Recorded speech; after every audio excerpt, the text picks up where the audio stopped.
All right. Okay, two more people will be dropping in. Okay, let's do some introductions. I'm Eldon James. I'm staff of the Rappahannock River Basin Commission, and I'm going to call on folks, give you a second to come off mute, and you can introduce yourself. That's the way we can probably best keep it organized. And I'm going to make it easy on myself and start at the top of my screen. Karen Cohen. Good morning. I'm Karen Cohen. I'm an attorney with Gentry Locke. Work closely with your panelists today, Scott Foster, in our land use practice. We work on a lot of solar projects as well as other land use matters. Okay, and that brings us to Scott Foster. Good morning, I'm Scott Foster of Gentry Locke. About 90% of what I do is solar and energy storage land use. I come from a local government background. I spent 8 years on city council in Williamsburg, where I'm coming to you from today. I invited Michael Volpe and Ryan Gilchrist of Open Road Renewables, long-term Gentry Locke solar and energy storage client, to join me today. Look forward to their presentation. They're thought leaders in the industry, understand the background of why we're doing all this, and I look forward to them sharing their information. Okay, that brings us to Michael. Good morning, everyone. Mike Volpe from Open Road Renewables. I'm actually a co-founder of the company, and we've been actively developing solar projects in Virginia since 2016. I'll give a little bit of a background of the company as we go to the slides, and I'm joined by my colleague Ryan Gilchrist, who is one of our vice presidents and senior developers on the team. Thank you. And let's just let Ryan go ahead and introduce himself since he's been called out. Hey, good morning, everybody. Ryan Gilchrist. I'm the head of development for Open Road for our Virginia portfolio, and Open Road's been active in Virginia for several years, and I'm happy to be in the efforts there. And Ryan's based in Charlottesville, so he's a short drive from most of our project sites. Okay, John McCarthy. Good morning. My name is John McCarthy. I'm Senior Advisor with the Piedmont Environmental Council based in Warrenton. All right, Michelle Edwards. Michelle Edwards with the Rappahannock Rapidan Regional Commission. All right, staying on the regional planning level, John Bateman. John Bateman with the Ooh, that's with the Northern Neck Planning District Commission. John, your audio blipped out there for a second. Brent Hunsinger.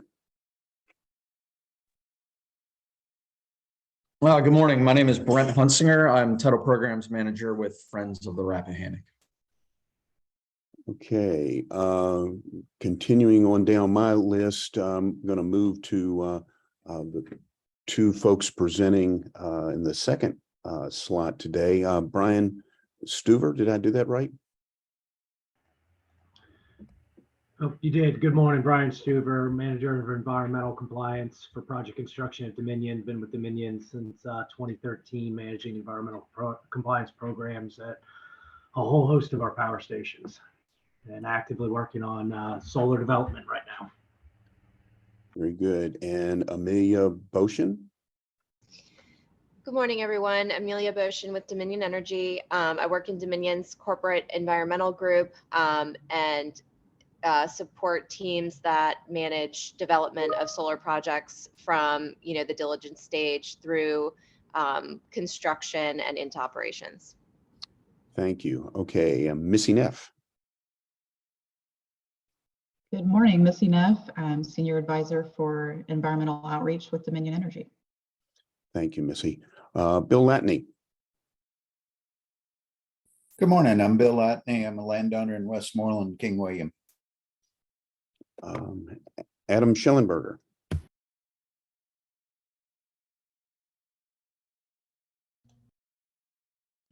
Sorry, Adam Schellenberger, Falcott County Community Development. Thank you, Adam. And a new member to our group, Meredith Keppel. That's correct. I'm the new environmental planner at the George Washington Regional Commission. All right, welcome Meredith. And gosh, I'm 100% so far, so I'm doomed. Harrison Freeman. Hi, Harrison Preman with Culpeper County Planning and Zoning. And I know better on Harrison Freeman. Okay, thanks, Harrison. Let's see, next on the list is Luke Peters. Hi, y'all. Luke Peters with the Berkeley Group, do WIP and CCM work for GWRC and Crater PDC. All right, staying with the Berkeley Group, Lindsay Edwards. Good morning. I'm Lindsay Edwards with the Berkeley Group, and I'm working with Luke.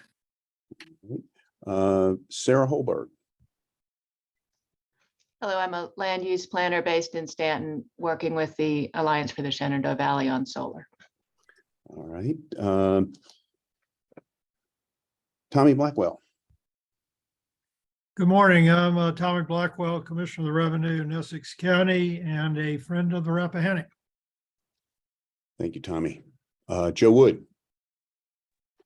Joe Wood with Chesapeake Bay Foundation. Thank you, Joe. Skylar Zunk.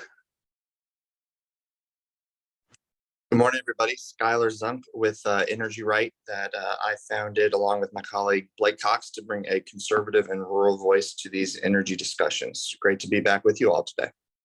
Thanks, Skylar. Julie Bolthouse. I'm Julie Bolthouse with Piedmont Environmental Council. All right, I've got a name here. Elizabeth. I'm not recognizing that. I think it's Elizabeth Andrews, Virginia Coastal Policy Center, William Mary Law School. You're an incognito. Okay. All right. And Blake Cox. Blake Cox here with Energy Right. Excited for the discussion today. Thank you. Let's see.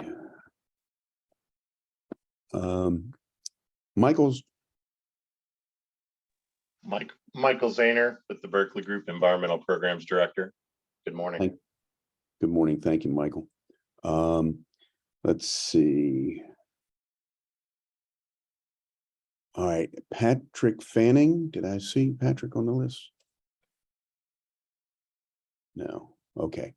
All right. I think I got everybody. Who did I miss? Well, we got John Bateman coming back in. All right. We're going to assume I did get everybody. If I didn't, just put it in the chat so everybody can read it. And with that, I'm going to hand off to Scott Foster at this point. Sure. I already did a little bit of this, but Michael Volpe is going to walk you through some good industry background. In interacting with localities, I realized that at times there's not an understanding of the fundamentals of solar, and there's not always a good venue to have that discussion during the local permitting process. So I thought it might be valuable to have Michael do a really soup to nuts background on why we're doing this. So Mike, you want to take it away? Yeah, good morning, everyone. A real pleasure to reconnect with some friends on the line and to meet new friends. Eldon, I'm going to do a quick AV check. Can you confirm that you can see the full screen slides up? Yes, we are seeing them. Okay. Also, maybe just to provide this opportunity, I did send the slides last night. And before I jump into them, does anybody have any gating questions? If you thumb through them, if not, I'm happy to do a page turn. Please stop me at any time, put your comments in the chat box, raise your hand, speak up. The goal here is to compare notes. And, you know, if I say something that you may not agree with, please speak up because the opportunity here is to learn from each other. And we certainly don't know it all. Any questions before we dive in? Okay. I think the goal of today's conversation is to compare notes on the fundamentals as Scott talked about. And we're going to talk about what's driving the solar expansion, a solar project life cycle, and then obviously provide opportunity for Q&A at the end. quick background on Open Road Renewables. Open Road is a Austin, Texas-based utility scale solar project development company. Most of the folks on our team have been in the power sector for at least 10 years. Our team is really made up, we're fortunate, of a bunch of seasoned folks who have been doing this type of work for quite a while. My personal background, I started at General Electric, actually tearing apart big old gas turbines and steam turbines. I have a technical background, and given the economics of solar, happen to be working in the solar business these days. Ryan Gilchrist is one of the teammates. He is based in Charlottesville, and you can see the list here of projects that we have successfully permitted in Virginia to date, both on the solar and storage side. You'll see some counties that you may call home, like the Greenwood project in Culpeper, the Walnut project in King Queen that we're fortunate to partner with VEPCO on, and then a handful of storage projects. We have other projects that are actively going through permitting or preparing for permitting, like the 70 megawatt Alameda project in Fauquier County, and then the Gibson project in King George County.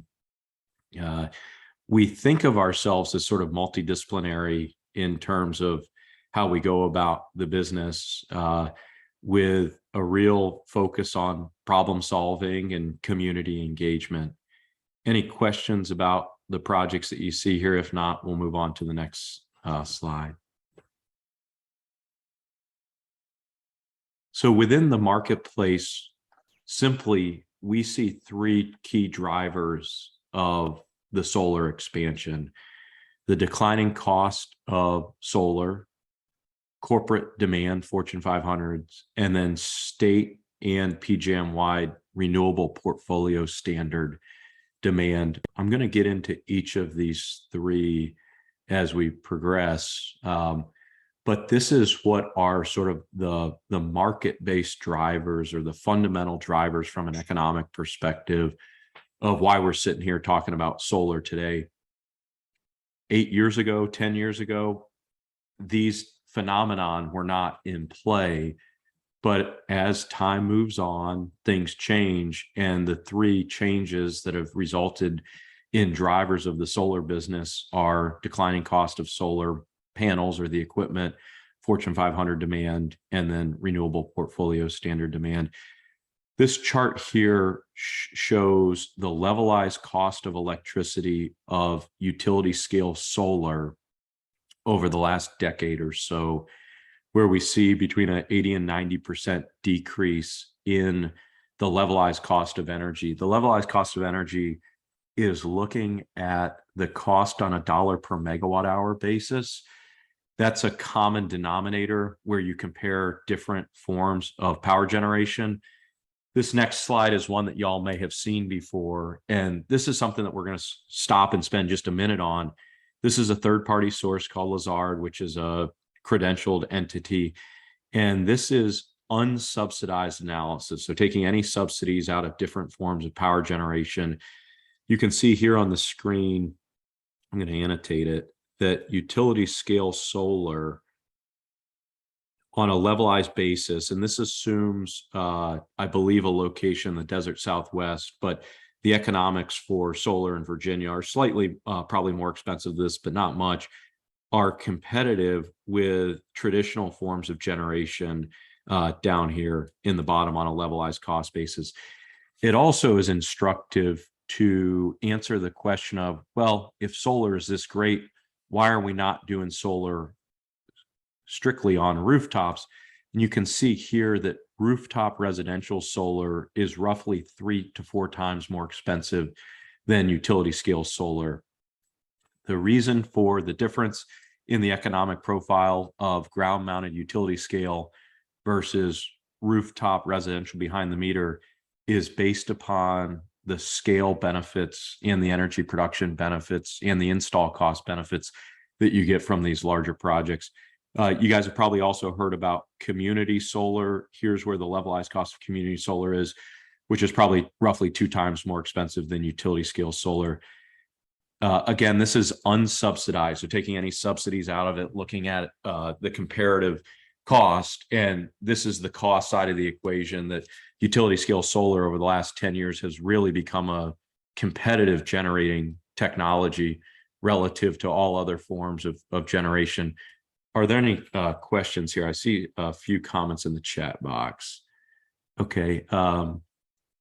Yeah, so can you please repeat which project you mentioned in King George County? That is the Gibson Solar project, which is under development right now. We have not advanced the permit application. That's something that Brent, happy to chat with you offline about in terms of the status of the project. We plan on engaging more formally on the permitting exercise in 2023, but the project's currently going through some of the requisite development efforts before we engage formally on the permitting side. And we'll talk about what those requisite steps are. Question by Bill: does utility scale solar include cost of upgrading transmission lines from rural areas? Great question. This analysis assumes that you pay for the cost of interconnection, yes, but to get to these competitive rates, these are assuming that there's minimal upgrade work needed, because the way that the cost allocation for new generator interconnection works in PJM is that new generators pay for the cost of the upgrades. It's actually a key part of the discussion that we're going to get into. A project that has to do significant upgrades to the line probably would not be in this economic range and would probably not be economically competitive, versus a project that's able to identify a transmission circuit that doesn't require upgrades, but solely has to pay for a new substation interconnect or interconnect to an existing substation. That's how you get to these competitive economic profiles. That's a great question from Bill. Bill, did that answer it before we move on?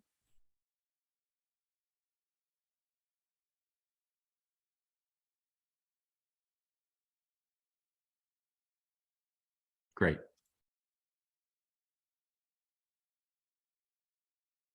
So on the supply side, the declining cost of solar, making solar, a utility scale solar, a competitive resource from an unsubsidized cost basis, is one of the supply side drivers. On the demand side, we have Fortune 500 procurement goals for carbon reduction purposes. And then we have the RPS demand. For better or worse, as we all sort of know, Northern Virginia has significant data center load, and many of the tech companies have 100% renewable procurement goals. The tech companies really kicked off the 100% renewable procurement goals, and that's extended to 370 of the Fortune 500s. And one of the ways that we think about utility scale solar is, if it's done right, if it's properly sited, if you have all of the requisite provisions to ensure that you address stormwater, view sheds, setbacks, etc., can utility scale solar enable wealth transfer from more suburban areas to more rural parts of Virginia? This was something that, we certainly understand that there's a strong desire for rural Virginia to not be Northern Virginia. I totally get it. We lived in Northern Virginia for a while and had to move out because it's too much. And we don't want rural Virginia to be Northern Virginia. But via the siting agreement and via the tax profile, there are some neat things that projects can do to help fund local infrastructure needs. For example, the Walnut project in King and Queen County, we spent a lot of time with county staff and the Board of Supervisors understanding the capital investment needs in the county. And that project is going to fund the high-speed internet expansion in King and Queen County via the voluntary payments in the siting agreement. So that's an example of the opportunity for utility scale solar, if it's done properly, to provide economic stimulus in rural Virginia. Clearly, that's a big if. Projects got to be properly sited. Development has to be A+, and you've got to address all of the concerns. But that's a quandary that we have is, is there an opportunity for dollars from these Fortune 500s to flow from the more suburban or urban areas to rural parts of Virginia, and on balance be a benefit to more rural parts? Here's a slide on the renewable portfolio standard. Prior to the Virginia Clean Economy Act, Virginia had a voluntary RPS, and then part of the VCA was a mandate on the addition of RPS eligible generating technologies. I'm certainly not going to comment on whether that's good public policy or bad public policy, because, you know, it's really a nuanced conversation, and that's not what we're here to talk about today. However, it is a driver of more solar, for better or worse, and we'll see whether over time the legislature decides to change the statute. But for the time being, the VCA, which passed in 2020, does provide a compliance obligation to VEPCO and to APCO that over time, more and more of their retail sales, the load that they serve, must come from RPS eligible renewable resources as mandated in the VCA. Any questions about Fortune 500 demand or RPS demand before we push on? Okay. A really interesting phenomenon. The folks ask the question, well, if I interconnect a utility scale project in rural Virginia to the overhead bulk transmission system, how does that power get to Amazon's HQ2 up in Alexandria or Arlington? The answer is it does virtually. The actual electrons will be consumed locally. The way that power flow works is that the power is injected into the line and the electrons flow to the path of least resistance, which would be the local demand, folks running their air conditioning or putting their lights on in the middle of the afternoon. And the power is tracked via a virtual tracking system in the PJM marketplace. The way that I think about it is sort of like a bathtub with multiple faucets that can be turned on and off and multiple drains. The drain is the load, which could be a tech data center in Northern Virginia. And the faucet, one of the faucets could be solar coming on. So when you turn the solar faucet on, the drain over here is still using power that's mixed within the system, but there's a tracking element to claim that the power that's being consumed over here is paid for and is from this renewable project over here.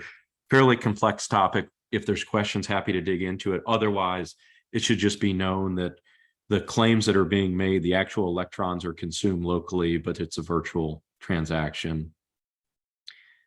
What we really wanted to talk about today is noting the falling cost of solar and the demand for it. How does a utility scale project come to life? This is what we spend, 40, 50 hours a week on.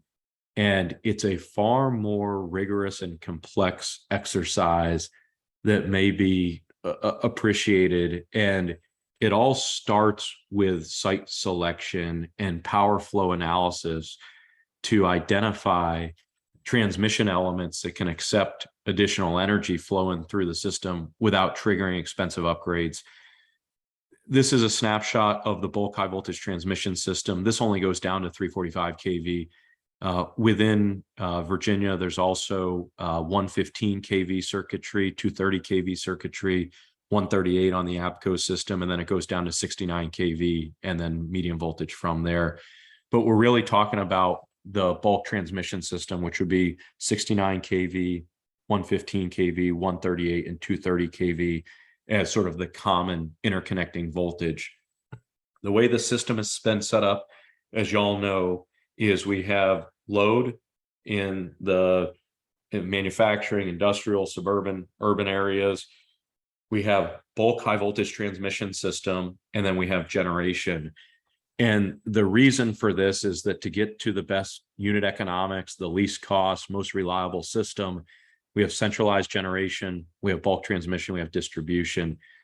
What you may not necessarily think about, and I'm sure you don't because you're not energy nerds like us, the bulk transmission system can be thought of like a network of pipes with water flowing through it. And certain parts of the system are full up with water flowing through it. And The generators are essentially injecting electrons into the system. And you could think of that as them trying to push water through the pipes. Some of the pipes on the system are full up. And if you wanted to inject more water into the pipe, you have to go with a bigger pipe. Some of the pipes in the system actually have room for more power to flow through it or more water to flow through it. And that is the very first screen that we do from a siting perspective, is do an analysis of the built environment, looking at all of the bulk transmission system, identifying seams on the transmission system where there may be room for additional injection capacity.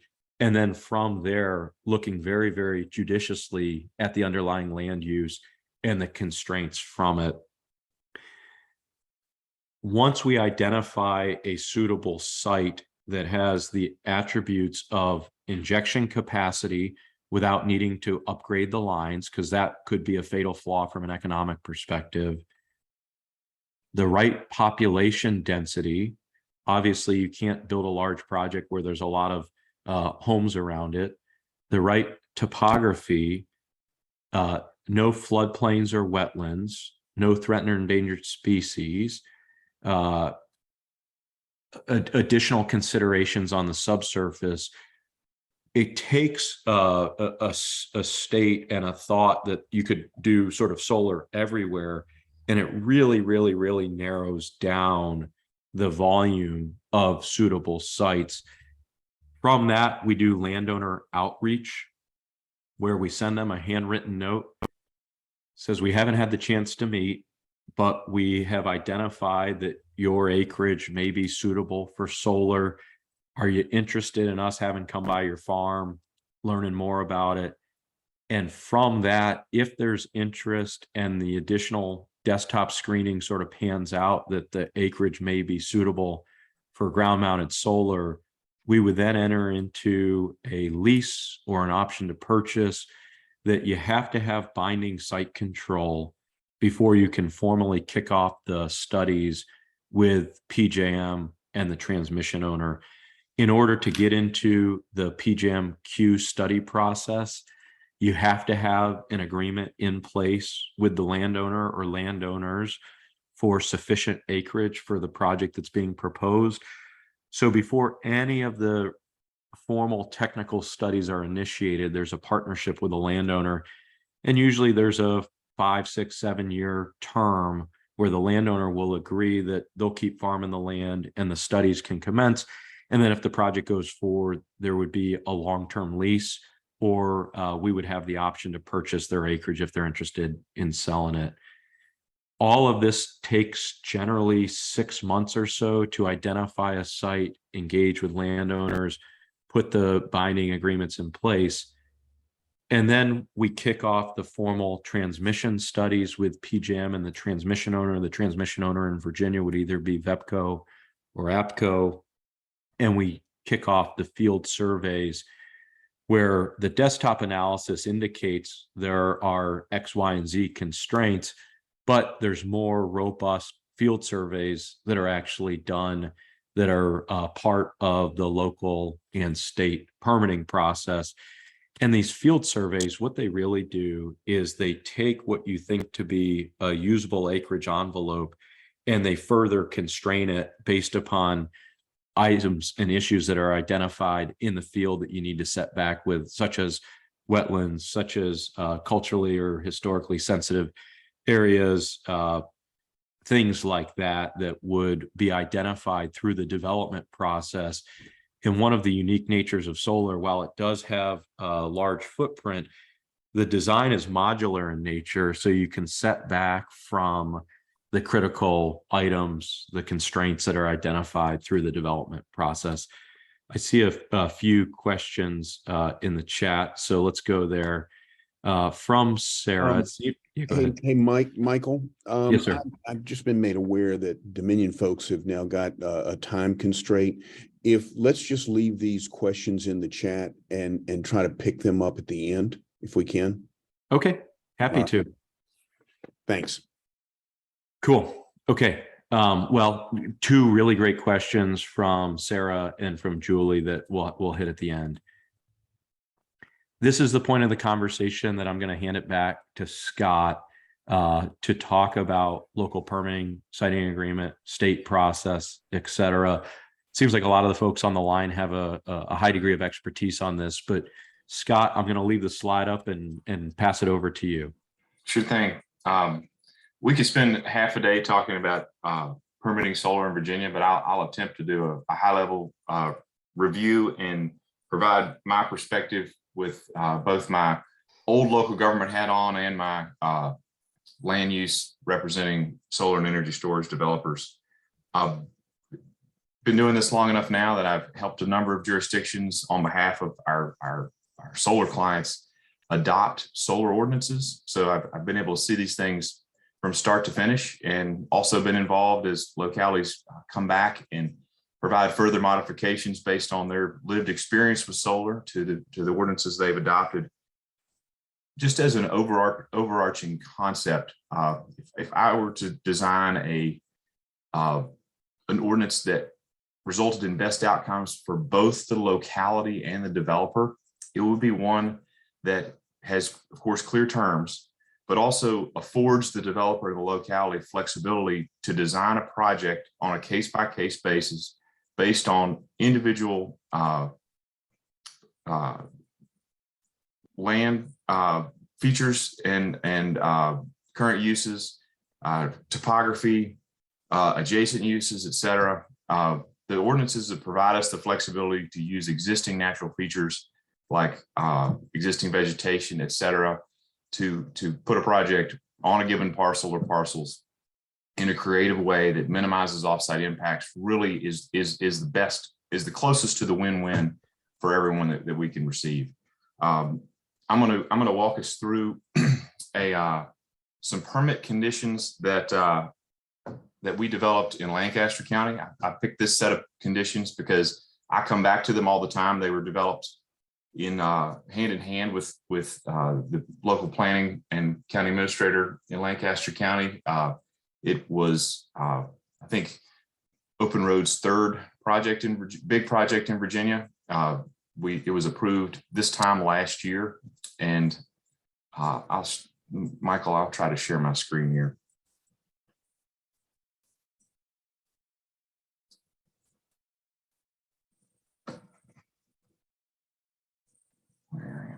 You can send it to me too if you can't. I got you. Okay.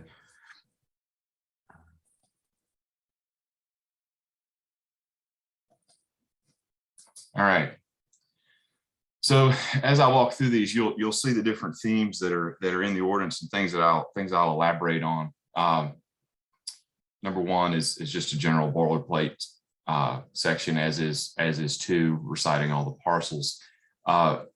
Number three holds a host of extremely important information that localities should be requiring of solar developers. Things that address traffic and transportation and damage to public roads.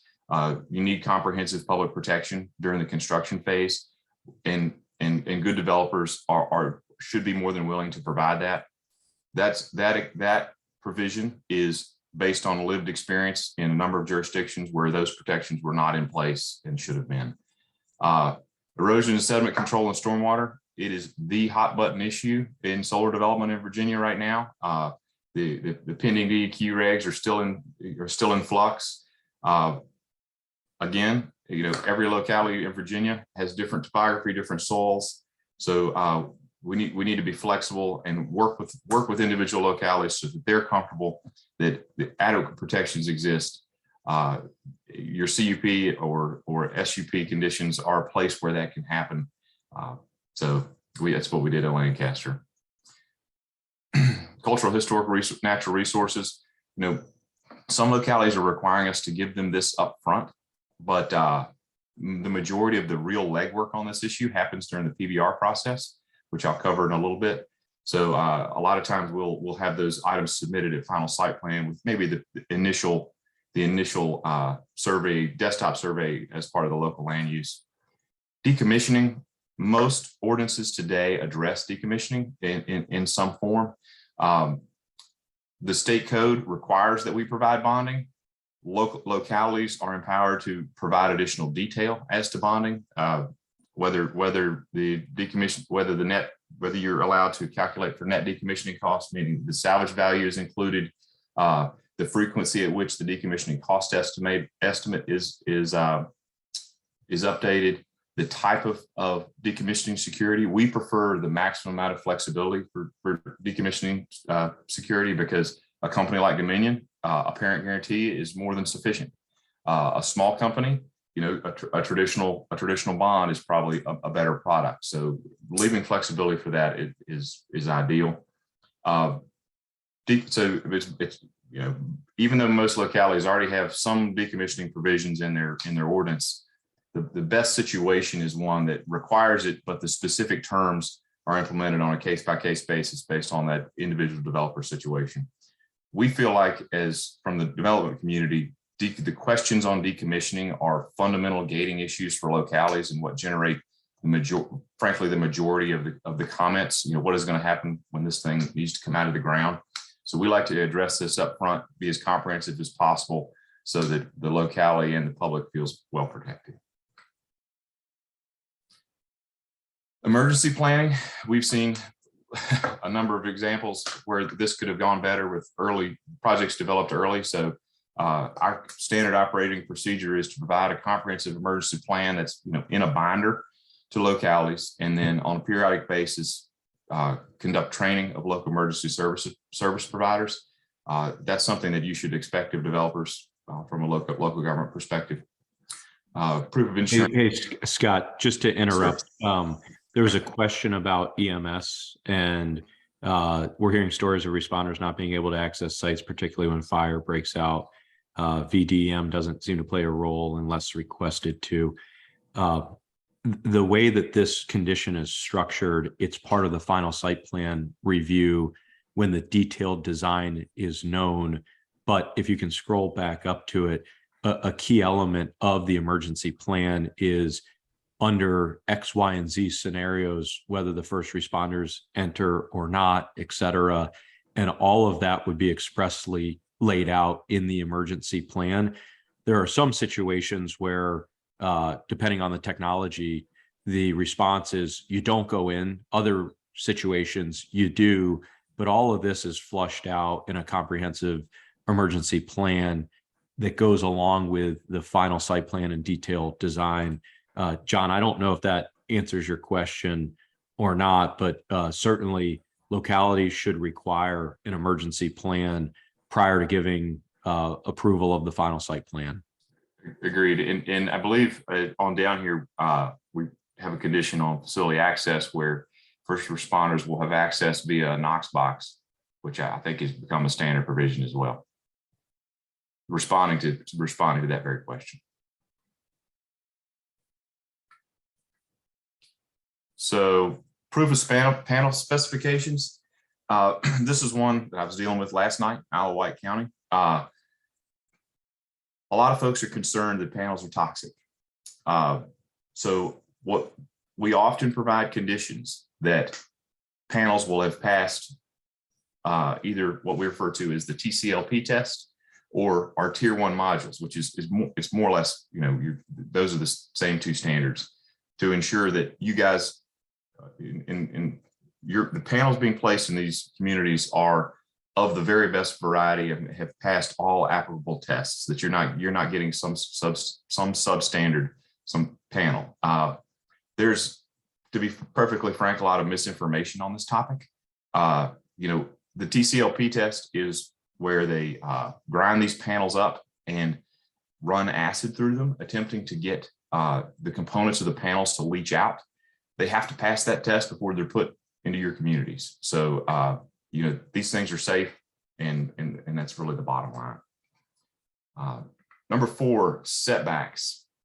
This is second to decommissioning is probably the most common question we get. Again,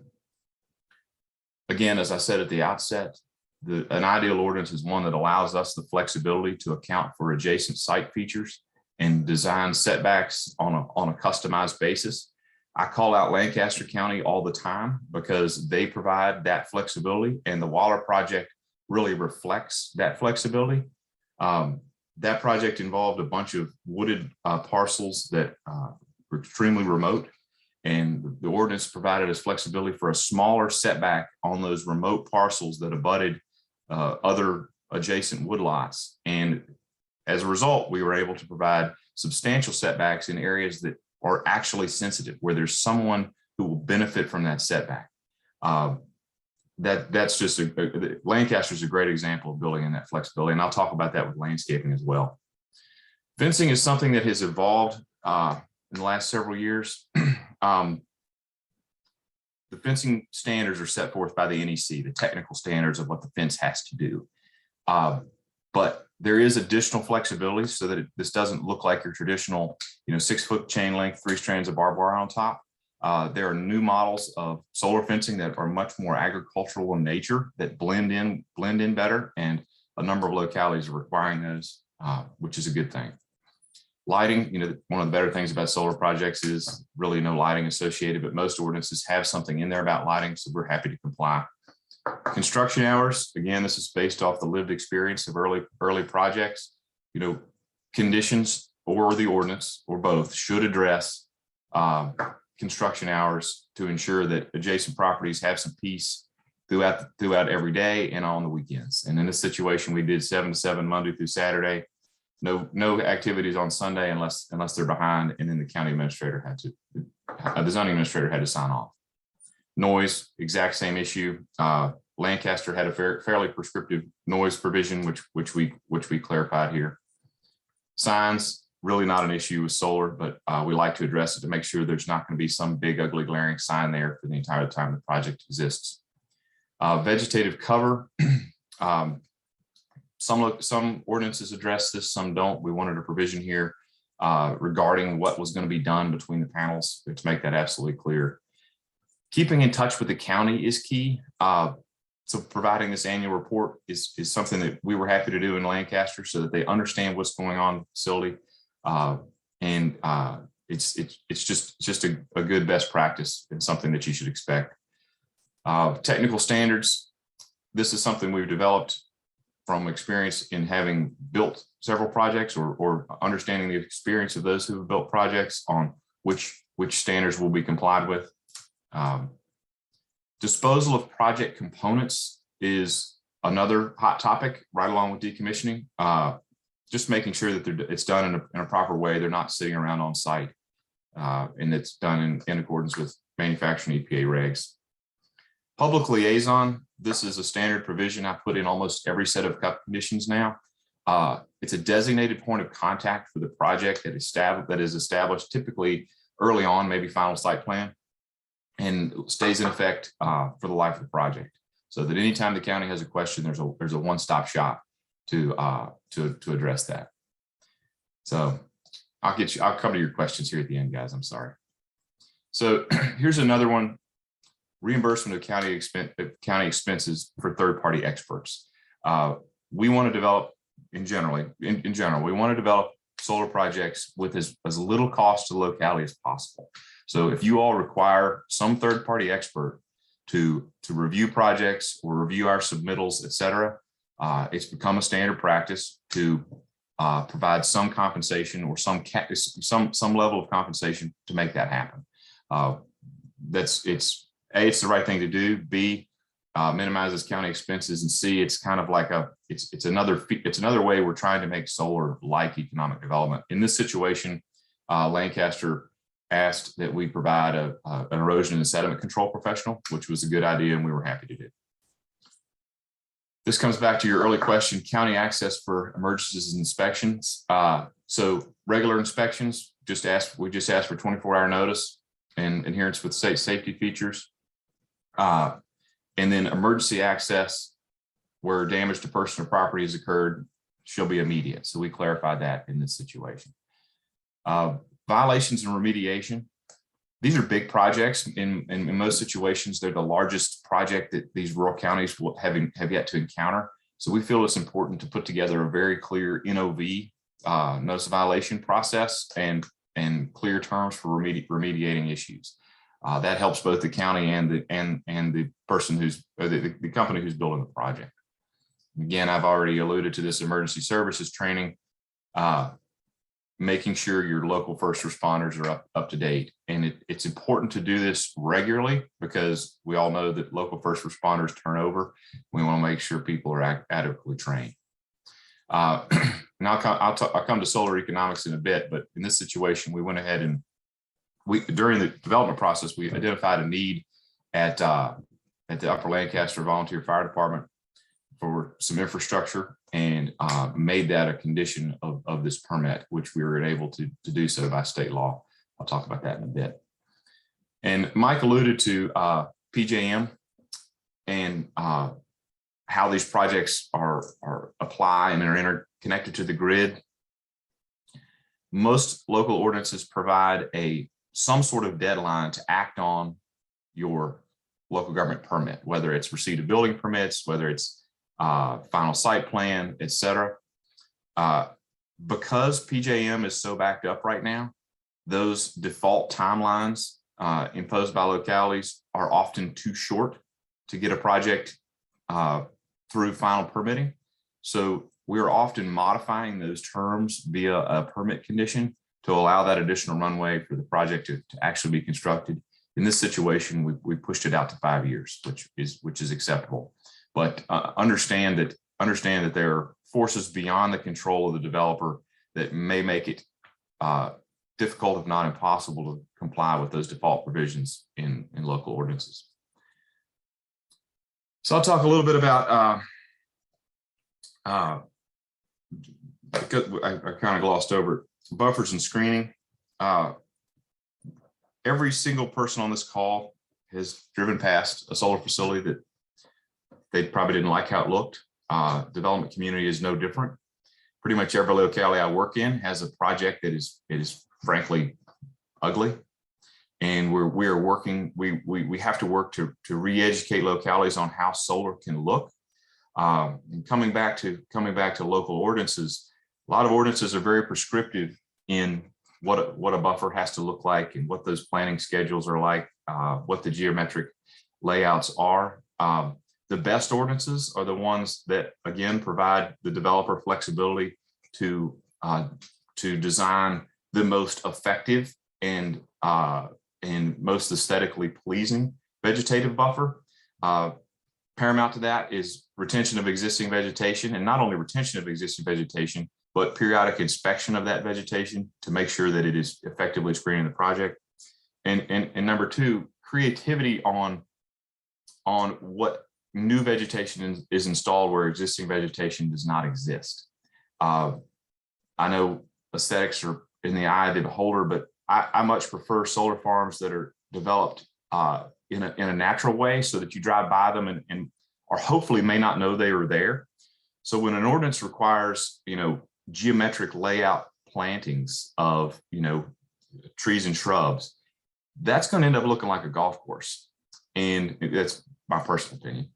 And I much prefer, non-geometric plantings, allowing developers to use native vegetation in an aesthetic manner to really make it blend into the community. That's something that most localities don't provide for in their ordinance. Most ordinances are fairly prescriptive on that geometric style planning. And I think that's something that we could all improve to make these projects look better for the long term. Let's talk a bit about the siting agreement process. And I'll give you the Cliff's Notes history.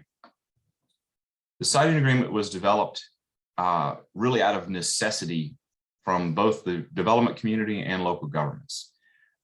Solar developers were providing these voluntary payment agreements to localities to add additional economic incentive for the localities to approve these projects.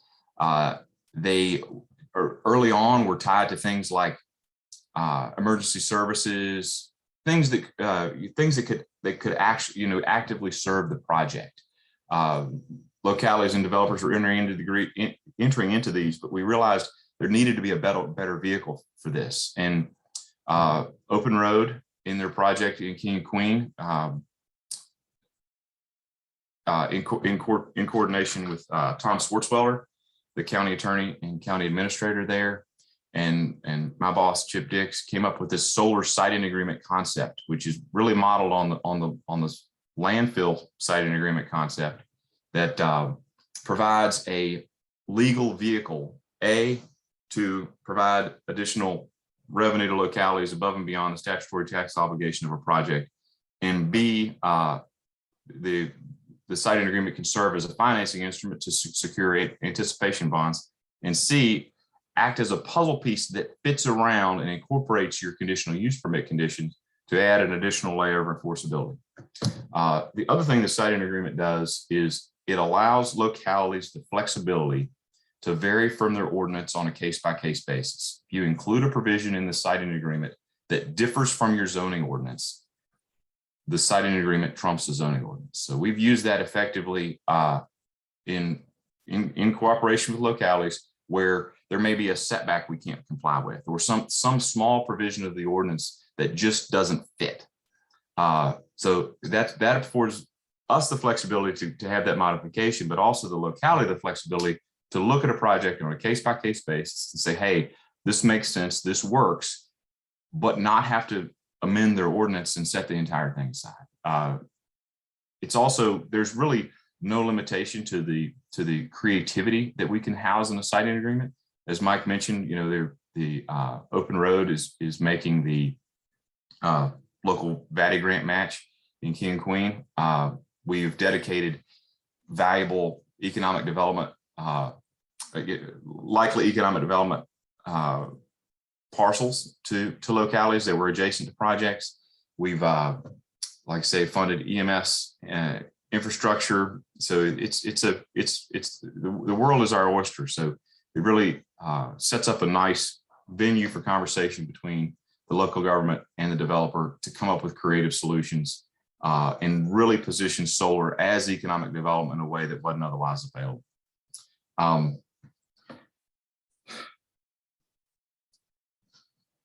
Mike, let's go back to the slide should be up. Yeah. Folks Stop should share. be There we go. So I hope this comes through in what I've already said, but localities should expect developers to come and spend time and really be all in on projects.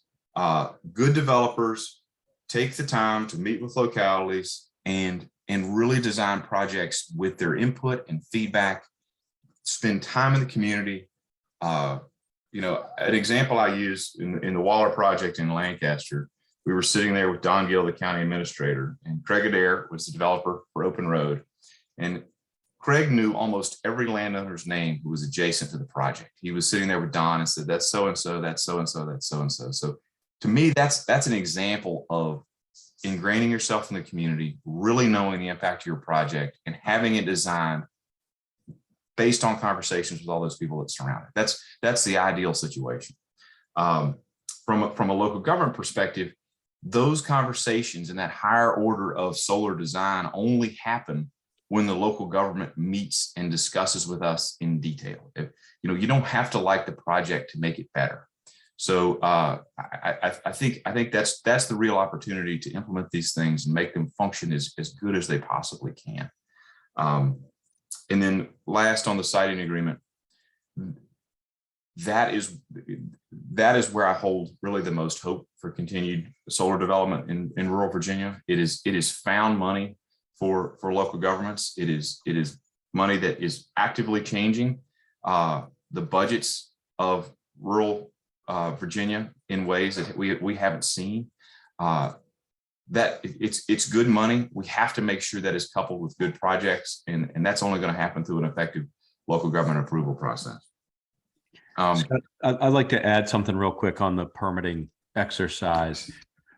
One of the great opportunities is to codify commitments that there may be concern that they're uncodified. On the Walnut project in King and Queen County, erosion sediment control was the big issue. And we spent a ton of time unpacking the DEQ erosion sediment control handbook.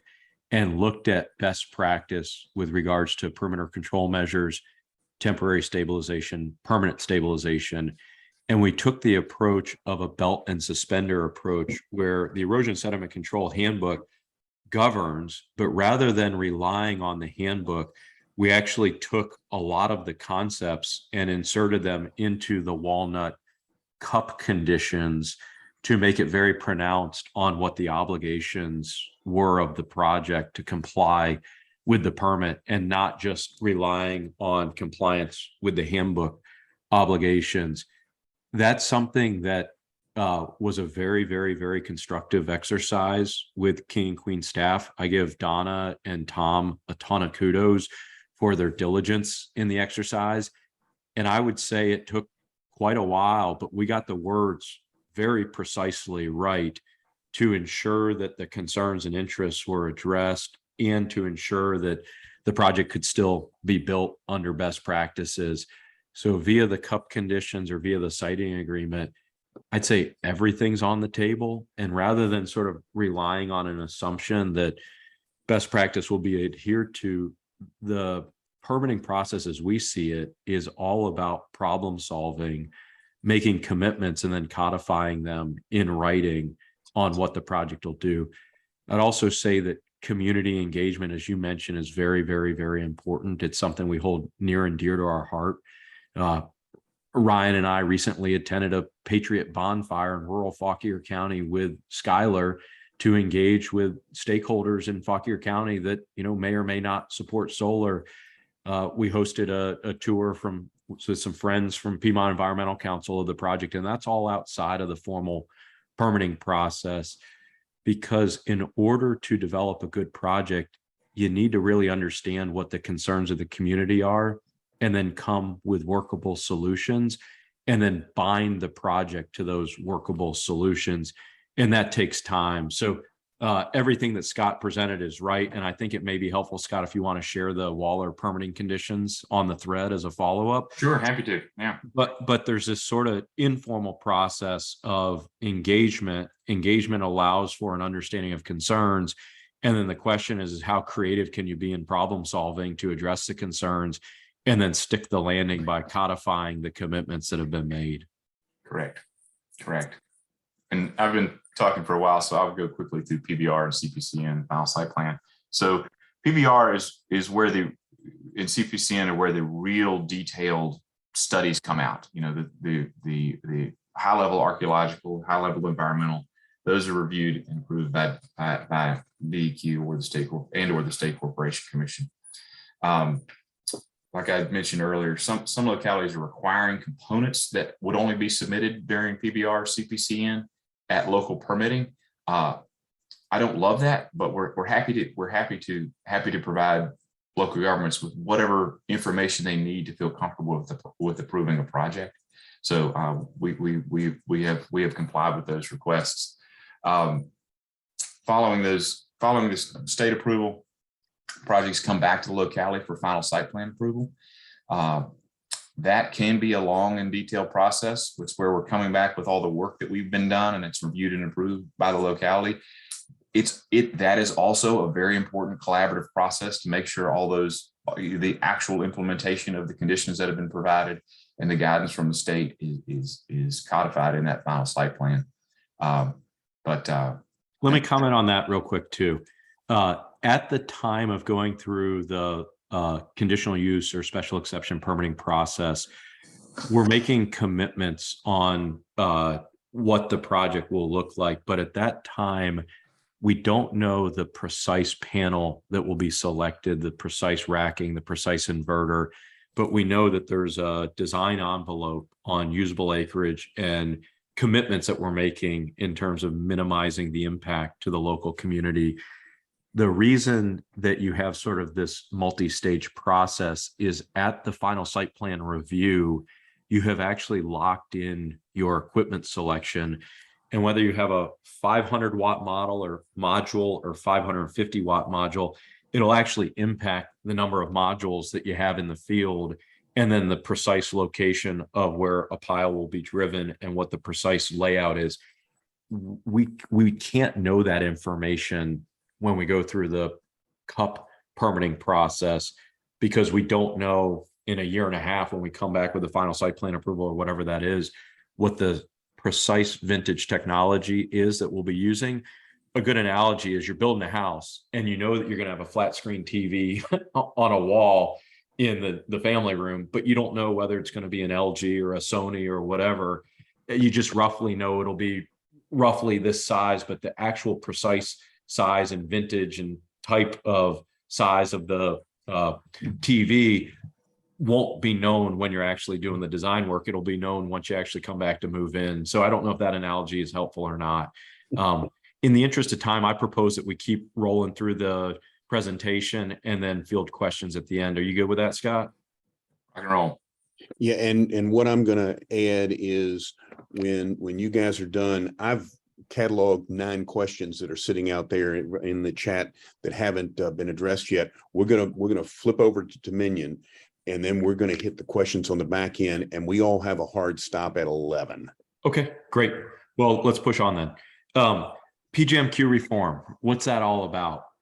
PJM is the regional transmission organization that manages system reliability to ensure that the requisite lines have the right carrying capacity and load is served with a high degree of reliability in a least cost fashion. The generator interconnection process, because of the market drivers that we discussed, has become, I would say, overloaded. And PJM probably 2 years ago, maybe a year and a half ago, initiated a reform process, and they made a filing at FERC earlier this year where there was a large stakeholder process, and the net of it is that there's a reform to the way that projects are studied and costs are allocated. There are approximately 300 or so, maybe 400 or so projects across the PJM region, probably 150 or 200 in Virginia, that are grandfathered under what's called the fast lane. And the reason for that is that they don't trigger upgrades or overloads. Then there's another set of projects that do trigger network upgrades and overloads that are in this transitional cycle 1. I'm not going to get into the details of it, but a question that you should all be aware of when somebody proposes a project is, can you tell me about the project and whether it's in the fast lane under PJM queue reform, or whether it's going to go through this transitional cycle? The reason for that question is it will impact the likelihood of certainty in terms of cost and schedule. If it's fast lane process, that means that it's clean on the network upgrade side, or the costs are economic, and you then have a degree of certainty on delivery timing. Conversely, if it's in one of these transitional cycles or the new process, I would say personally, that's a far more speculative project. And it's okay that the applicant wants to advance the permitting process, but they may not have the same degree of certainty on the economic viability and the timing of the project as if it's fast lane processed. Let's keep moving. Okay, so once the project has been sited, gone through the interconnection study process, field study process, the design envelope is rationalized and reconciled based upon the constraints. The project application moves forward in compliance with the zoning ordinance. The community engagement exercise takes place. The engagement with the Planning Commission, Board of Supervisors takes place. The project is molded to the community interest. A compelling fiscal offering is put forward. Project gets the thumbs up from the Board of Supervisors. It then moves through the PBR or CPCN process, comes back for final site plan. That exercise, takes quite a while before you actually get to construction start. And the construction activities actually first start with the boundary or perimeter control measures. Very, very, very first step is perimeter control measures, which include silt fences, sediment basins, all of that work to ensure that the land disturbance in the actual construction area doesn't leave the site. A huge focus is ensuring that disturbed land does not breach the site boundary and does not run off into the local watershed. We have a huge interest in that. You guys have a huge interest in that. So that's the first step. From there, you then do any requisite civil work to get the slope tolerances within what's needed. You do temporary stabilization, then you come back, you start driving piles, doing the trenching work for the collection runs, installing the racking. Construction generally takes around 12 months, depending on the project site size. And this is a visual of piles being driven. As you can see, there's no foundation, but they're generally 10 feet long piles, maybe driven 5, 6, 7 feet into the ground, sticking out of the ground 4 or 5 feet. And the racking is then installed on top of these driven piles. These driven piles are sort of like a similar driven pile for on a highway, a guardrail, but there's no foundations, which makes it nice when you want to decommission the project. You can see the image here on this next slide of trenching being done for the electrical conduit that is buried, which stitches all of the array together. The array then goes to an inverter, solar power. Solar panels generate power in direct current, and you need to invert it or convert it to alternating current, which is the useful form for the grid. You then collect all of the output of the inverters via what they call medium voltage collection runs and go to a project collection sub. And at that point, you have a main power transformer to step up to the interconnecting line voltage. There's been a lot of improvement on fence design and vegetative screening, whereas it used to be more of a chain link with barbed wire or 7-foot high chain link. The ag style fence is more common these days. That still passes all of the standards, but more consistent with the rural aesthetic. And then here, as Scott mentioned, the vegetative screening in the buffer between the project fence and the other, property lines, that is something that there's been a ton of improvement on. And that's an area that we work a lot with landscape architects on visual simulations, also understanding the supply chain. One may think that you want 6, 7, 8 foot plantings when the project goes in the ground, but there's actually a real limitation, and there's a reduced take rate based upon the height at planting. Generally, we recommend around 4 foot plantings at height based upon the supply chain and the take rate. But that's an area that's sort of case by case. And even on most of our projects, it's specific locations in the projects in terms of different screening, vegetative screening plans that are incorporated in part of the permitting. During the life, the project sits and generates power and makes payments to the locality. It's a very, very benign land use. In my experience, being on these large sites, they're in harmony with the local ecosystem. If they're done properly, you can see the native grasses come back. You can see the flora and fauna and critters coming back. It's actually a neat thing to be on one of these sites after the stabilization takes place and the local ecosystem is thriving. There's a question about decommissioning and recommissioning. Scott touched on this. The way that we permit our projects, if you're going to repower the project, come back 30, 40 years from now and put new panels or new inverters, it actually has to go back through the permitting process. That's something that the locality can bind the project, that if more than some percent of the panels are replaced, that you have to go back through the permitting exercise because obviously things are always changing. And 30 years from now, there may be new best practices from what there is today. Thank you so much for the opportunity to present. Sincerely, we hope to be a resource. Our goal is to learn from you guys, and hopefully you learned a little bit today. We will take questions after the Dominion team presents. Thank you. Thank you, Mike, and thank you, Scott. I'm going to, just for the sake of time, hand off right now to Brian Stuver with Dominion and let him take it away. And then I'm now up to 11 questions that we'll hit on the back end. And some may have been answered by the time we get to them. Brian? All right, good morning. I want to do a tech check. Can everybody see my screen right now in the Yes. presentation? Okay. Give me a second here. I'm trying to get it to go into presentation mode and it's not wanting to. There There you you go. go. How's that? Good. Perfect. Oh, all right. Well, good morning. I am Brian Stuber. I'm a manager of environmental compliance for Dominion's project construction group. So my team manages environmental compliance during construction and then after the site hits substantial completion up until the point that we're able to close the land disturbance permits. And I've been with Dominion for since 2013. I've worked at most of our power stations, providing environmental compliance.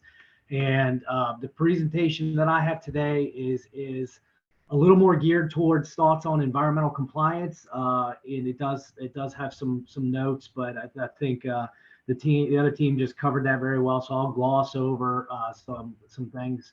But wanted to talk obviously just a little bit about us and really point out two different things.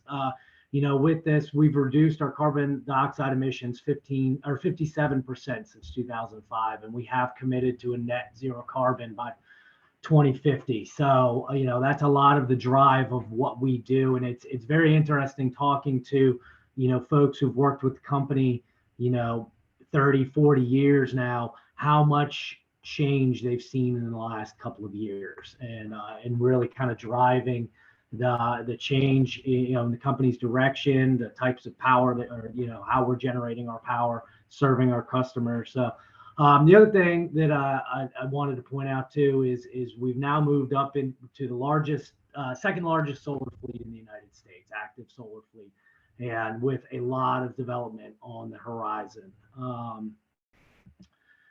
So what's driving it? It was driving it for us.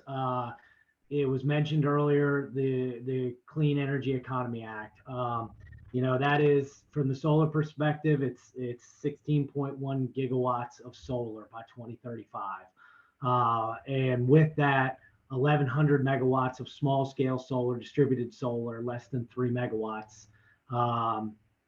So that's a lot of power. If you think about it, right now we're running about 8 to 9 acres per megawatt of power. We're talking roughly 129,000 acres, just to put things in perspective on what this is required to meet these mandates from the General Assembly. So that's really what's driving a lot of what we do. We have a lot of corporate folks. That was a lot of our early development was driven by the corporations, and that continues to be a big part of it.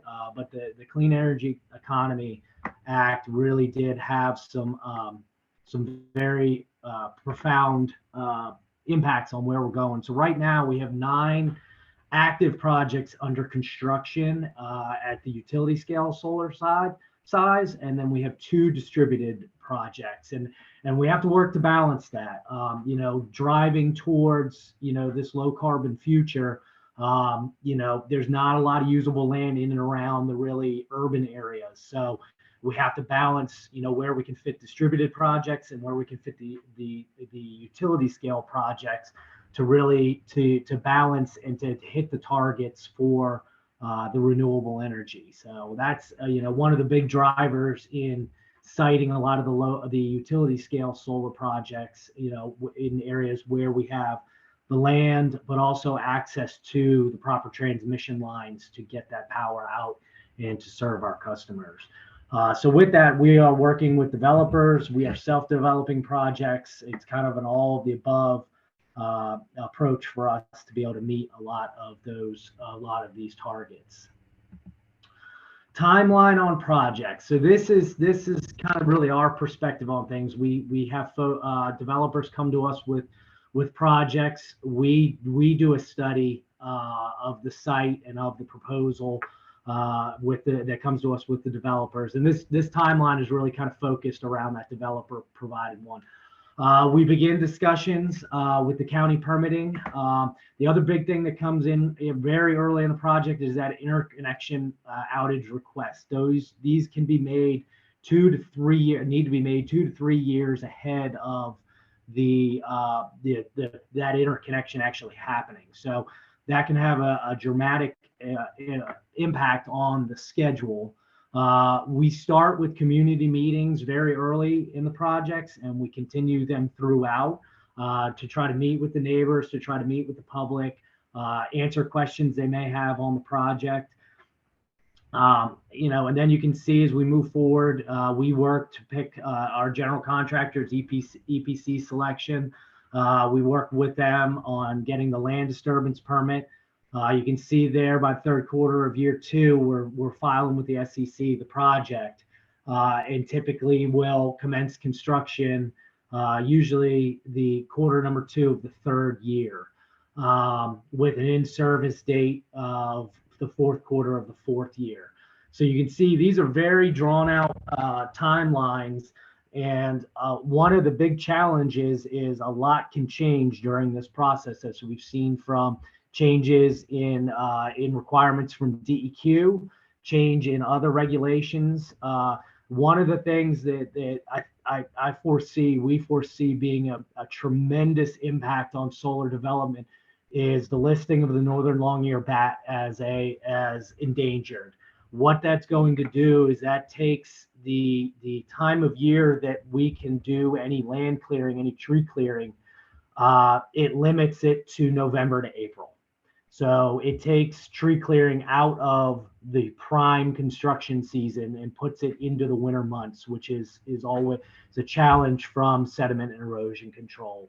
And with the size of some of these sites and talking with some of our EPC developers, it could drag construction out 2 years, 3 years, depending on the amount of land clearing that needs to be done. So significant impacts there. And again, if you look at that timeline, this timeline here doesn't take that into account. So and also delays, that we're seeing at the regulatory level in getting approvals, getting permits, has also had a tremendous impact.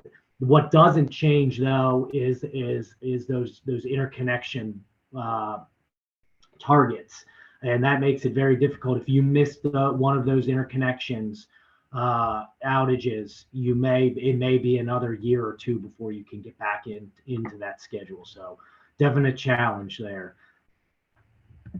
Going on, go on my next slide. All right, so benefits of solar, and this was already spoken to a good amount. It's low impact use. It doesn't use water. It doesn't affect the sewers or the schools. It does create clean energy jobs. We do require a lot of our EPCs to use locally based suppliers and labor to help build these projects. Obviously, it's supporting the clean and sustainable energy future, and you can talk about the different benefits. Low maintenance, environmentally friendly, no emissions on them. So definitely a good project, a good benefit within these solar facilities.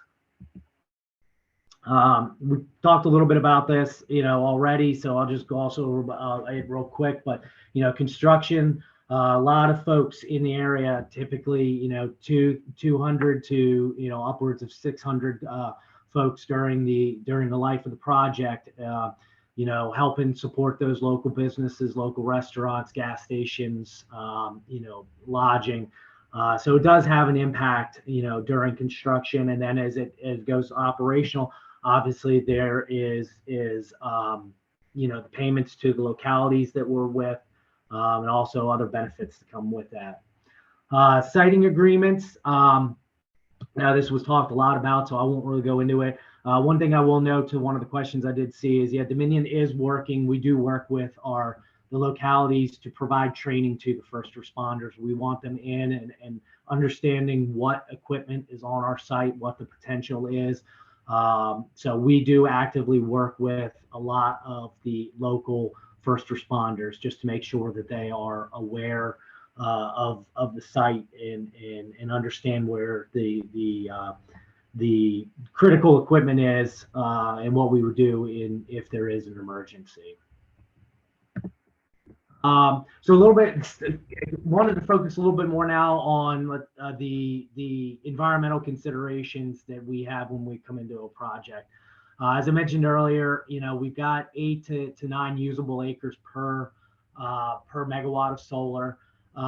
When we get a project that comes in, we vet that. We have an internal modeling system where If a developer comes to us and says, hey, this is a 100 megawatt project, we come in, we run it through our model. We look at the topography of the land. We look at the wetlands, offsets on that. A lot of our requirements, internal requirements, add additional buffers away from wetlands areas, RPAs, whatnot. Impacts from shading. That's something that can really impact the solar site's production. The height of trees in and around the site. As I mentioned earlier, to access to the electrical system, transmission systems for the larger scale solar or utility scale solar projects, and then the distribution system for distributed energy projects, so the smaller projects. There has been a lot of advancements in the racking systems for solar projects. Where there doesn't need to be as much mass grading done on a site. That's one of the biggest impacts of these projects is that mass grading to be able to use the racking systems. But there's been a lot of development with that over the last couple of years, and we're starting to see that technology being rolled out into the field. The other big thing that we look at with our siting consideration is how we can factor in wildlife corridors. So how we can, these larger utility projects, we don't want to just fence off, a couple hundred acres up to 1,000 acres.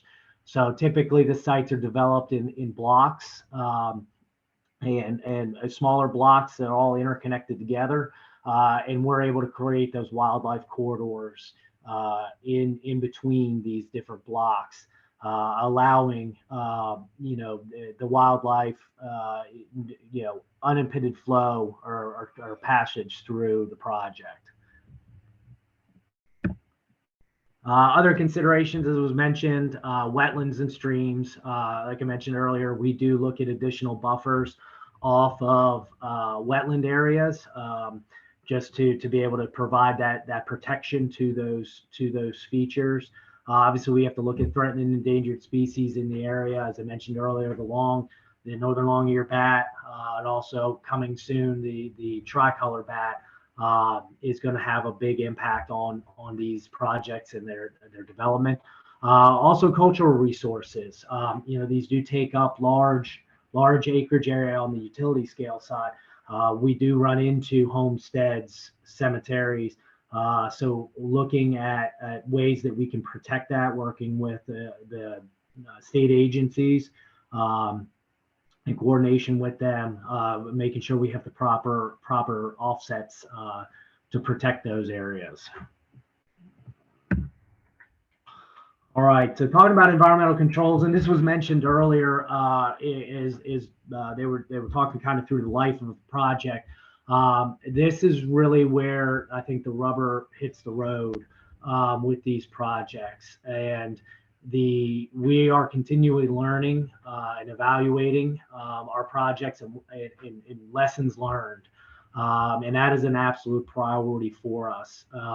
Early projects that we just finished construction on, you got to think these designs were made 4 or 5 years ago, and what we've learned in that time has really benefited where the projects are today that we're starting construction on. So we've incorporated multiple layers of engineering design and reviews into the projects. One of the big things that we do require now from all of our EPCs and the engineer of record for the project must be have a Virginia PE license and have experience in the state.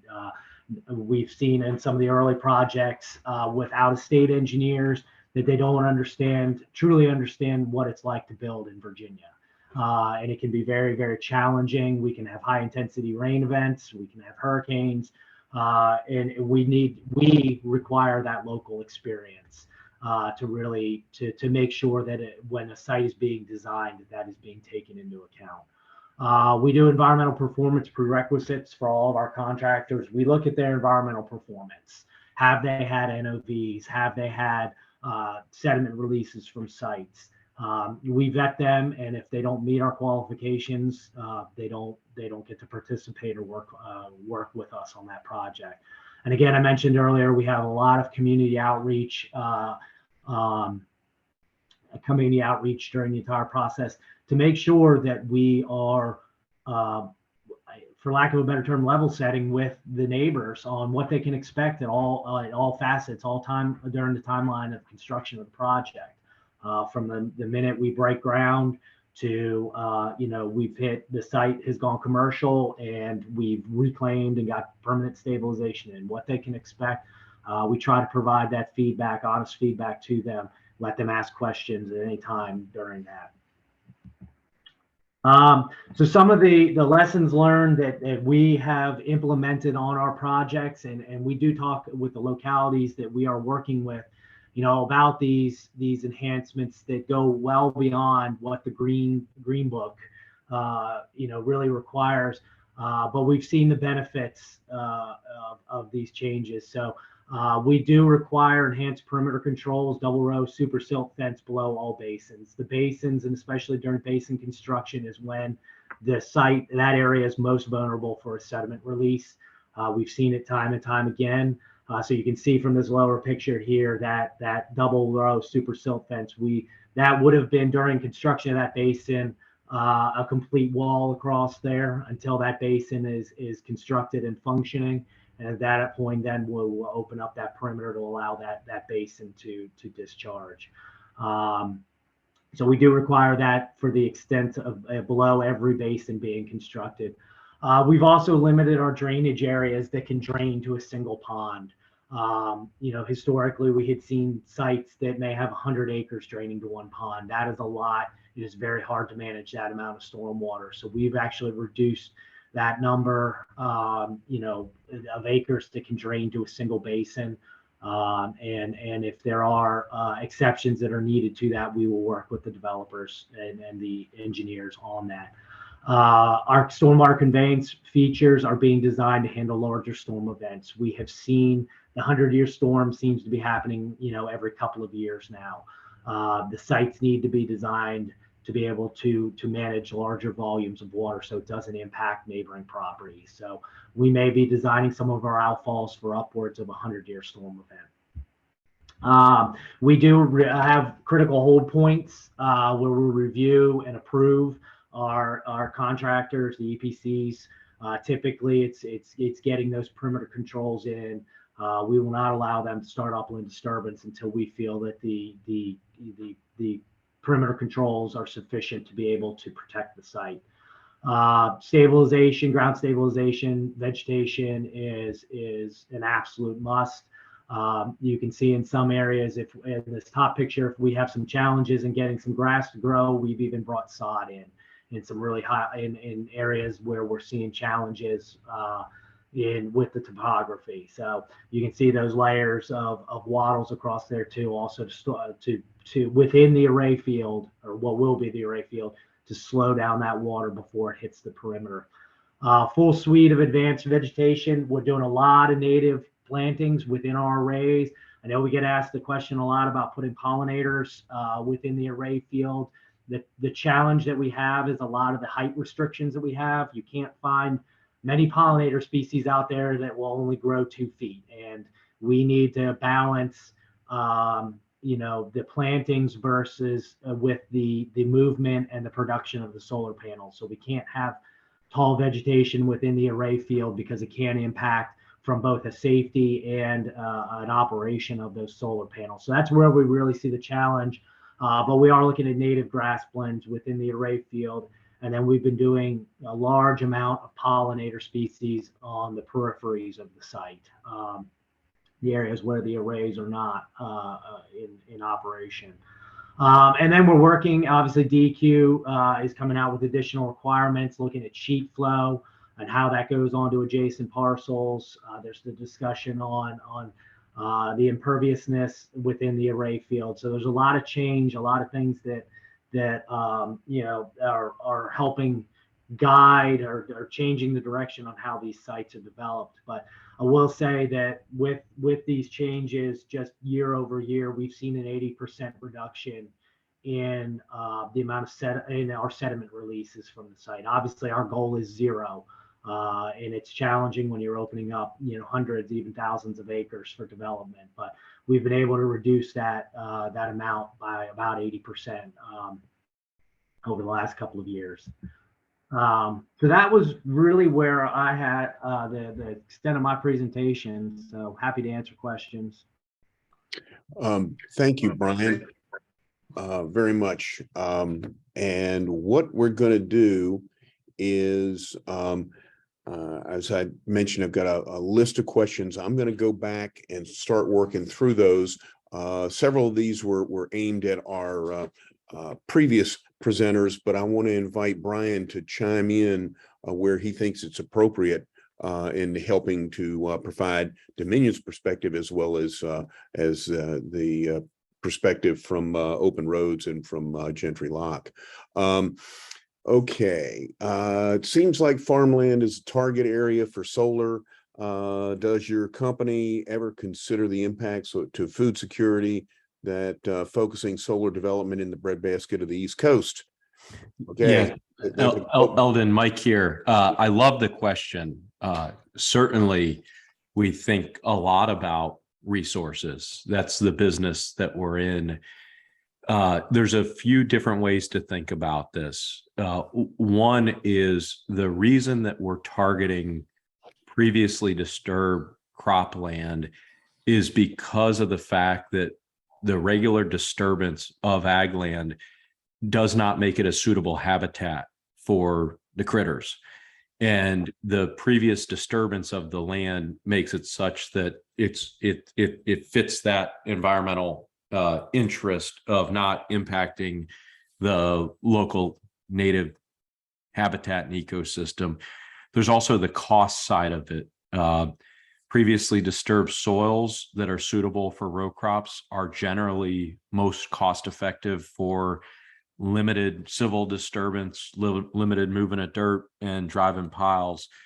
The third aspect is there's a lot of innovation that's taking place on dual use under the concept of agrovoltaics. And I think there's some folks on the line are aware our 70 megawatt Alameda project in Fauquier County, which Piedmont Environmental Council covers Fauquier County, is being proposed as a dual use where it is both solar and rotational sheep grazing within the fence line. That site has soils that are categorized as prime, but they don't drain well. But the soils will have a seed mix, which will include clover, which is great forage for the sheep. And it will be in part continued agricultural use where underneath the array, the sheep will provide vegetation management, and then the sheep will go to market and will be, consumed by folks as part of the food supply. So I know it's not a perfect answer, Sarah, but we always think about balancing the interest, and we're very excited to be presenting a dual use project in Fauquier County with the rotational sheep grazing. All right, a follow-up question from me on that. Is the array higher than in a normal? It's not, and that's why we're actually using sheep. It's a single axis tracking. The fulcrum that the rack will sit on is probably about 5 foot high, and any other species like goats or cattle or whatnot would disturb the integrity of the array. But sheep have been found to be a compatible grazing animal underneath the array. Okay, moving on. I would add to that too. Yeah, we have 3 sites now here in the state that have they're actively utilizing sheep on that, and it is very beneficial. The goats, I've worked at one of our other sites that did have goats. A goat will look for the tallest thing to stand on. So, and they will eat just about anything. So I do see that they'll probably be limited in goats at the site, but sheep do work very, very well. Okay, no goat yoga jokes here. So one more thing I can add. Go ahead, Stephen. I like to keep this in the back of my mind. 40% of corn produced in this country is used for the production of ethanol. That majority of that ethanol is consumed in our cars that we drive every day. So we are on a rapid pace of electrifying our personal car market. So the sooner we can do that, the better. and it'll free up a whole lot of ag land to transition from the production of ethanol back into producing crops. So it's a given today that 40% of all corn and the associated cropland is already in energy production. So this is not a new concept. Okay, I'm going to move us on so we can try to get through these as far as we can. How does load growth and new transmission construction on the system impact your assessment? Do you try to get ahead of the market? It's a great question from Julie. If folks understand where she's coming from, new generators that trigger upgrades pay for those upgrades, but new load that requires upgrade, that cost is actually socialized through the RTEP process. We do not look at load growth and new transmission construction of the system and try and get ahead of it, because while a new data center may necessitate a new line to be built, when we do the power flow analysis, it's not just the local element, but it's other parts of the system and the network that could constrain the power flow and result in overloads. So it's a really insightful and thoughtful question.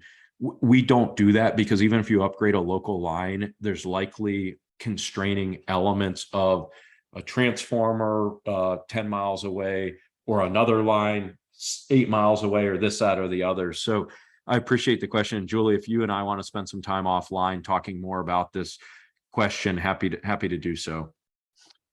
Okay, anything to add there from Brian or Stephen? Nothing on my side. Okay, regarding levelized unsubsidized cost, what about the cost of battery storage? Should that be added as part of the package? It's a great question. I think on the LCOE slide, battery's not there because the cost of batteries from an LCOE perspective depends on the cost of power that is the input, is the feedstock. You're actually charging from grid power and you're paying the hourly cost of it. So to think about the levelized cost of a battery, it's very, very market specific. We know that over the last 10 years, the build cost of batteries have come down, but what you're actually doing is you're charging at night when the demand is low and then dispatching in the middle of the afternoon. And whether a battery project pencils or not, it will be dependent upon what the cost is when you charge, the round trip efficiency, and then what the value of the energy is when you dispatch it. So it's more market specific and difficult to provide sort of industry-wide LCOE for batteries. And Sarah, I'm happy to spend time offline chatting more about it, noting that we're in that business. I don't know, Brian, if you have anything to add from Dom's perspective. Yeah, I do. I would say one of the big challenges with battery storage right now is lithium ion batteries. They are in everything, and it's very difficult to get large battery packs. Yeah, one of the things Dominion, we kicked off and put commercial our first battery storage project at our Scott 1 solar project, our solar site. And it was done. It's a pilot project to evaluate the market. What those batteries out there are doing is before an inverter comes online, a solar site, when the sun comes up, starts producing power. Those panels do. However, it has to get to a certain level before that inverter will kick on and start putting that power out into the grid. And then at the end of the day, or during the peak of the day, a site actually may produce more power than it is allowed to put out into the grid. So a 20 megawatt project may go a little above that. So what our pilot project is looking at is, can we store some of that upfront energy early in the day? And also, if a site is overproducing, can we store that? And that was really the goal with this pilot project. We've got a number of battery storage projects coming down the road, looking at new technologies, but it's just finding the right way to pair it with a solar site. And one of the big drivers that I think is going to happen with this has got to be the supply chain on that, and being able to get access to the batteries that you need. Okay, thank you. Moving on, can you address the issue of solar companies' penchant for supporting county solar ordinances and then immediately asking for special exceptions to permit exception permits, including putting projects in floodplains. So I think I think I understand what's being asked here. Just understanding the term of art for special exception permit doesn't necessarily mean you're varying from the ordinance. So, but I think that's the question of what's going on with solar developers supporting the adoption of an ordinance, but then asking for it to be modified as it relates to their existing project. That's a great question, and I've been in this situation many times. So a county is attempting to adopt a solar ordinance, and as a developer, we look at the ordinance holistically and say, okay, these are the good parts, these are the parts we can work on, or these are the parts that are going to be difficult to comply with. What are the ones that we think that the locality may work with us on? So I typically focus my efforts on the ones where I think we can come to common ground and maybe move the needle. If there's things that the county are definitely committed to, I typically leave those alone. And those are the type of things, assuming the county, we can't reach some agreement with the county to modify it to fit our needs. Those are the type of things we have to come back and try to fix later. So it's difficult to approach an ordinance and fix everything that we need fixed. So some of this is a cleanup from the things that are left over. Some of the issues are things we don't know at that time. At the time we're putting a project together, it's things we realize late. So there is no one answer, but know that we're coming at this really just asking the question as best we can, trying to make projects work in ways the best way for the locality. It's nothing. It's not a slight to the locality that we may be asking for an exception.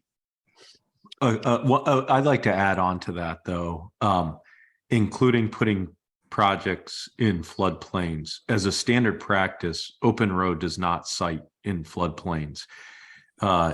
You're allowed to, but it's not a good idea. Obviously, with wetlands, there's the RPA buffer, which you cannot encroach without all of the requisite permitting. But floodplains, the reason you don't want to build in floodplains is if there's a flood event and you've got disturbed land, well, then you're going to have runoff. I thought Brian from Dominion did a really nice job really flushing out the perimeter control measures and the ENS efforts that are undertaken. It would be very simple for the locality just hold a policy position that there's too much risk of a flood event for solar panels to be in 100 or 500 year floodplain. And I would go on record as saying best practice is to not site panels in a floodplain. And that would be one of the constraints that would be identified through the study process before an application. So if you have heard of an applicant coming forward with projects in a floodplain, the simple response from the locality is, we appreciate your desire to do that, but no, they shouldn't be in the floodplain. I don't know, Brian, if you have anything to add. Yeah, I would say that is one of the criteria within our modeling, that we stay out of all, even 100-year storm floodplains. The only thing I would say on it, with the projects being spread out, we may get permits from the agencies to put access roads into the different areas that may go across the wetland area. But that there's no as Michael said, there's no panel installation in those areas. It just may be access roads, and with that we'll get the requisite permits that we need, pay any mitigation that we need to do on that. And that really is, we try to keep that site when we develop it, we try to keep as much internal as we can, so we're not impacting other adjacent landowners. Okay, thank you. And I'm going to skip over the emergency ones because I think there was a considerable amount of discussion on that as we went through the presentations. And John Bateman, you can email these guys directly if you want to get into some further discussion with them. And but I do want to get to some of these other questions. Recommissioning. So you get to the end of the life of the project. You mentioned, Mike, I think you said you put in a re-permitting into your solar agreements, so that if 15, 20, 30 years down the road.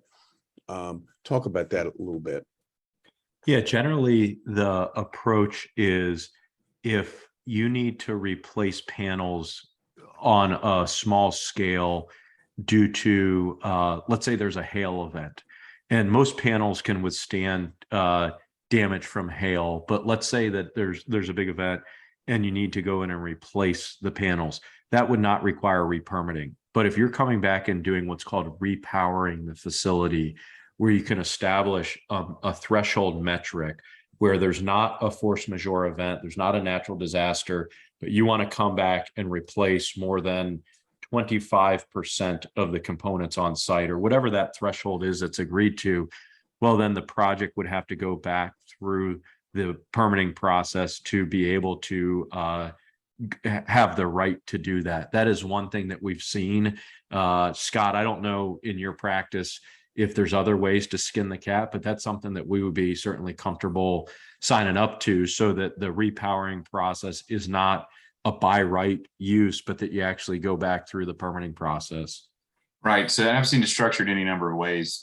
Some localities, when they issue a conditional or special use permit, it's for perpetuity. Some are for a term limit of 40 years, 35 years. And that's really mirroring what we've told them the life of a project is. So, if you're talking about repowering at the end of the project life, whether or not we have to go back to the local government for an approval, it depends on the terms of the permit. And to Mike's point, it also depends on whether there's a provision that triggers a re-permitting from local government perspective if some percentage of the project is retooled. Mike, do you want to talk a little bit about like the economics of why a project might be retooled? I think that's interesting. It's simply put, it's very, very, very, very unlikely to happen in the first 30 years of operation, because think of it like building a house. When you build a house, you can have somebody live in it and pay rental income for 30 years, and you're not going to tear down the house and rebuild it, even if nicer houses are going up beside you. You do the operations and maintenance, and you continue to have somebody in it, but the actual structure in the house is not likely to be torn down just because there's nicer houses being built around you. Okay, so not even with technological advances where your cells are more efficient? No, because it's all upfront cost, right? So you need to recover the upfront investment over the useful life of the array, which is roughly 30 years. And the array will continue producing. There's a lot of information out there on power curve warranties, that the supplier of the equipment will actually warrant the degradation curve over a 25-year period, where roughly at year 25 or year 30, the panels will still output about 80% as much as they would in the first year of production. Okay, that's interesting. Brian, anything to add there? No, I would just say on the decommissioning area and focusing really on the modules themselves. We've been pushed in a lot with our industry groups to expand the recycling potential for damaged solar modules. I think there's a tremendous opportunity there, and there's a lot of trade groups out there that are working on that. I think over the next, I'm hopeful over the next 5 years, we're really going to see a ramp up in available options for being able to recycle these panels and reutilize the materials that are inside them. Okay. Can I just add one more point? In the absence of the ability to recycle them, which the whole recycling supply chain is ramping, all of the panels that we use, we commit will pass the EPA toxic characteristic leaching protocol test, which means that they are not toxic and they can be landfilled. We're not in the business of, creating a bunch of stuff that goes in a landfill, but just like people have a cell phone and, they don't think twice about having a cell phone or the laptop that we're on today, same is true with panels. And obviously over time, hopefully there will be recycling, but in the absence of recycling, there's no toxicity concerns at the end of life. Is that something that goes into those siting agreements? Into the conditional use permit conditions? Yes, sir. Yep. Thanks. Yeah, and Dominion requires it of our contractors as well. The folks developing our sites, that the modules supplied have to pass. Okay. We're getting tight on time. I'm gonna try to get through a few more. Who generally holds the decommissioning bonds? So it depends on the product. Most often, the county is a beneficiary of the security, and then the developer makes regular payments to ensure that security is maintained. If for projects where a developer puts the permit together, puts the parcels together, gets the permit, and then sells the project to an entity like Dominion or other large utility, a parent guarantee may be what secures the decommissioning of the project. So it all depends on the specific situation, but for the majority of the kind of small to medium projects that are not purchased by Dominion, it's traditional bonding company that would step up and hold those funds for the benefit of the county. Okay, I'm gonna get one more question, and what I'm gonna do is I'm gonna ask our presenters. You've looked at these. If you want to email our group with anything you want to add after the fact, I invite you to do that. And back to the variable height, we got a question to talk a little bit more about that. Is that practical in certain situations from a development standpoint to have higher cells? Would it have any advantage? Brian, you want to take the lead? I have a thought on this, but go ahead. Yeah, I'm assuming when you say higher heights, you're talking about the height restrictions that are in the cups that we see. I think there is opportunities there. Right now, as I mentioned earlier, we can't put any pollinators or anything like that underneath of the modules just due to the height of the pollinators and impacting both for safety from a fire perspective and also from the output of the modules and shading the modules themselves. So I do think there is some opportunity there for to be able to raise the heights of these to allow different things, whether it's agricultural, if it's whether it's farming or sheep, as we've got on a few of our sites right now. I think there are opportunities for that. I'm an environmental science person, not a civil engineer, so I know there'd have to be some of the height restrictions also come along from wind loading on these things. So there would have to be a balance in what is looked at if we look to change those down the road. Yeah, there were a few questions on panel height. Bill asked one about, is there the opportunity when you have undulating terrain to actually have different panel height so that you don't have to do the deep grading? The answer is yes.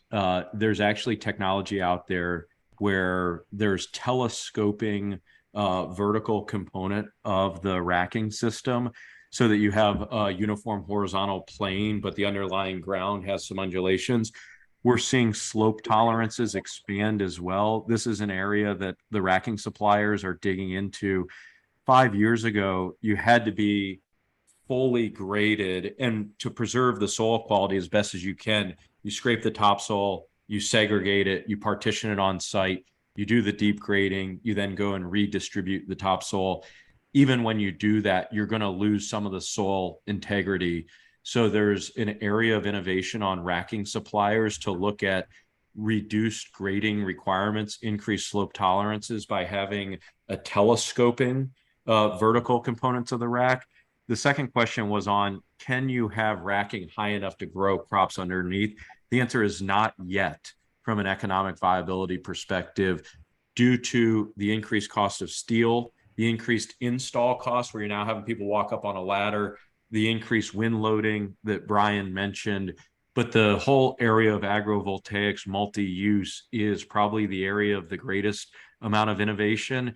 And it's sort of balancing the interest of, do we want most economic, least cost, highest amount of siting agreement voluntary payments? Or do we want to have more of a science fair project where we've got crops growing underneath a solar array?